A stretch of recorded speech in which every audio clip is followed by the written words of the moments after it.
ত্রিভুজ প্রেমের বলি জোবায়েদ হত্যা ঘটনায় দেশ যেন নতুন করে আরও একবার দেখতে পেল মিন্নি রিফাত শরীফ ও নয়ন বন্ডকে।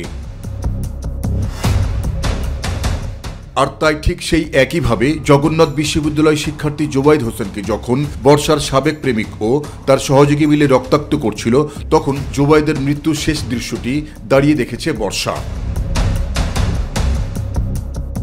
রক্তাক্ত অবস্থায় বর্ষার কাছে যখন জোবায়েদের বাঁচার আকুতি ছিল, তখন শিক্ষকের প্রতি ছাত্রীর মনে জাগেনি এতটুকু মনুষ্যত্ব।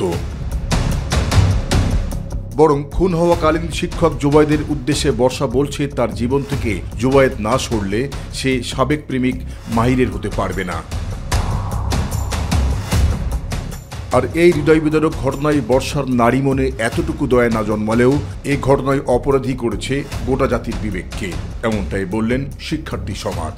দীর্ঘশত্রুতা বলে বা বিচারিক যে জটিলতা বলেন, এটার একটা প্রতিচ্ছবি। এগুলো যদি আমাদের সমাজে নিশ্চিত করা যেত, তাহলে হয়তো এরকম হাজারো জোবায়েদ ভাই বেঁচে থাকতো, অথবা এই যে জোবায়েদ ভাইয়ের মূল্যবান প্রাণটি আমরা বাঁচাতে পারতাম। ইয়াং জেনারেশনকে যতটুকু সম্ভব আমাদের কন্ট্রোলে রাখা, প্যারেন্টসেরও যেমন কন্ট্রোলে রাখতে হবে, টিচারদেরও এই ব্যাপারে অনেক বেশি সচেতন হতে হবে এবং পাড়ার প্রতিবেশীকেও সচেতন থাকতে হবে। তারা বলছেন এই হত্যাকাণ্ড কোনো বিচ্ছিন্ন দুর্ঘটনা নয়, এটি সমাজের অন্যায় ও অমানবিকতার যে কাঠামোগত সংস্কৃতি তৈরি হয়েছে, এটি তারই ফল। বর্তমানে আমরা যে অবস্থায় আছি সেই জায়গা থেকে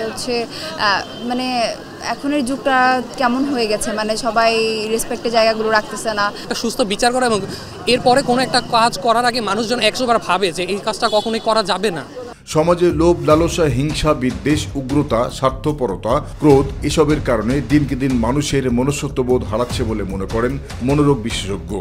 এই হত্যাকাণ্ডগুলি বার্তা দিচ্ছে যে আমরা মোটেও ভালো নাই, আমরা মানসিকভাবে ভালো নাই, আমরা সামাজিকভাবে ভালো নাই, রাষ্ট্রীয় পারিবারিকভাবে ভালো নাই, এবং আমাদেরকে এই প্রত্যেকটি লেভেলে মানসিকভাবে ভালো থাকতে হবে, নিজের ভালো জিনিসটা শিখতে হবে, নীতি নৈতিকতা শিখতে হবে, আদর্শটা শিখতে হবে এবং এটা দিয়ে চর্চা করতে হবে। এর থেকে উত্তরণে সন্তানকে নৈতিক শিক্ষাদানে শিক্ষা প্রতিষ্ঠানের পাশাপাশি পরিবারকেই রাখতে হবে যথাযথ ভূমিকা। সেই সাথে খুনের ঘটনায় আইনের শাসন প্রতিষ্ঠা করা প্রয়োজন বলেও মনে করেন ডাক্তার আজিজুল ইসলাম। সমাজে কি আমরা কোনো এক্সাম্পল পানিশমেন্ট, একেবারে পানিশমেন্ট দিতে পারছি, আইনের শাসন প্রতিষ্ঠা করতে পারছি? আমরা কি এক্সাম্পলই দেখাতে পারছি যে দেখো যদি অন্যায় করে এরকম পানিশমেন্ট হবে? সেটাই আমরা করছি। আমরা ইমিডিয়েটলি কিন্তু কিছুই করতে পারছি না, যার জন্য মানুষ কোনো ভয় পায় না, সে আরেকবার এটা করার দ্বিধা করে না। জাহিদ আহমেদ বাবু, মাই টিভি, ঢাকা।